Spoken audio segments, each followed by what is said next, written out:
வெற்றிவேல் முருகனுக்கு அரோகரா. Hello friends, அனைவருக்கும் வணக்கம்.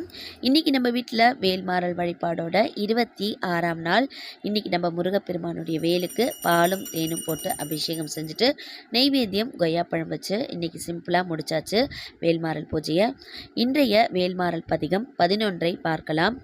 சுடற்பரிதி ஒளிப்ப நிலை, ஒழுக்குமதி ஒலிப்ப அலை, அடக்குத்தழல் ஒலிப்ப ஒளிர், ஒளிப்பிரபை வீசும் அப்படின்ற பதிகத்தை படிச்சுட்டு 3 முறை திருத்தணியில் உதித்தருன்ற பாராயணம் செய்யணும். இன்றைக்கி நம்ம வீட்டில் ஒரு மிராக்கள் நடந்ததுங்க. நான் இன்றைக்கி சிம்பிளாக செஞ்சுருக்கேன், முருகா என்னுடைய பூஜையை ஏற்றுக்கோங்க அப்படின்னு சொல்லிட்டு நான் வேண்டிக்கிட்டு நான் வேல்மாறல் படிக்க உட்காந்து முடித்த பிறகு பார்த்திங்கன்னா கரெக்டாக எலுமிச்சப்பழம் மேலே வச்சுருந்த பூ அழகாக கீழே விழுந்து. இதுலேருந்து நமக்கு என்ன தெரியுது, நம்மக்கிட்ட என்ன இருக்கோ அதை வச்சு செஞ்சாலுமே போதும், வழிபாடு தெய்வங்கள் கண்டிப்பாக மனசார ஏற்றுப்பாங்க.